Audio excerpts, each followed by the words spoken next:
जय माता दी। नवरात्र का यह पावन पर्व केवल उत्सव नहीं बल्कि साधक के लिए अनुशासन, श्रद्धा और साधना की कठिन परीक्षा है।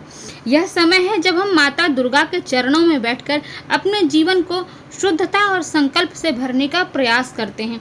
साधना का पहला नियम है संकल्प। पहले दिन ही आप तय कर लीजिए कि रोज आप कितना पाठ करेंगे और कितना जप करेंगे। यही संकल्प आपको पूरे 9 दिनों तक थामे रखेगा। तो पाठ विधि क्या है? यदि आप दुर्गा सप्तशती पढ़ रहे हैं तो यह निश्चित करें कि क्या प्रतिदिन आप एक संपूर्ण पाठ करेंगे या 9 दिनों में कुल मिलाकर 9 पाठ करेंगे। तो ध्यान रहे, यदि किसी दिन तिथि क्षय हो जाए तो उस दिन छूटा हुआ पाठ अगली तिथि में जरूर पूरा करना होगा। साधना में कमी नहीं बल्कि पूर्ति करनी होती है। अब उसी तरह की जप विधि क्या है? तो जप के लिए आप जो भी मंत्र चुन लें, सरस्वती मंत्र हो, लक्ष्मी मंत्र हो, संतान के लिए मंत्र हो या सुख समृद्धि, जैसे जो भी इच्छा हो, जिस कामना से आप कर रहे हो, जिस भी मंत्र का आप कर रहे हो, तो पहले दिन ही आप तय कर लीजिए कि आप प्रतिदिन 1 माला करेंगे, 5 माला करेंगे, 11 माला करेंगे।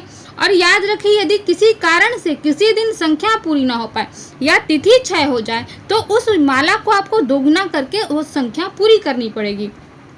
यही नियम साधना की शक्ति है और यही शास्त्रीय नियम भी है कि तिथि अगर क्षय हो जाए तो उस तिथि का पाठ आपको अगले दिन पूरा करना है।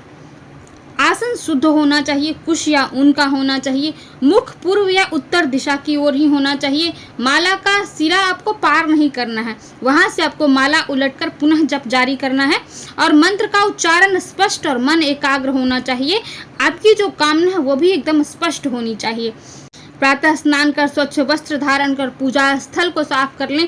उसके बाद चंदन, पुष्प, धूप, दीप, नैवेद्य इत्यादि से माता का पूजन करें।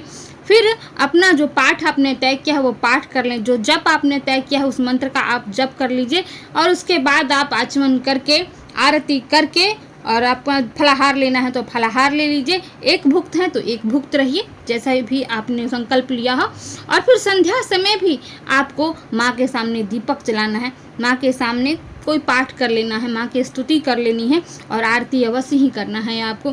प्रिय साधकों, नवरात्र की साधना आसान नहीं है। गृहस्थी, नौकरी और व्यवसाय संभालते हुए प्रतिदिन साधना करना मानसिक और शारीरिक तपस्या है, लेकिन यही कठिनाई इसे महान भी बनाती है।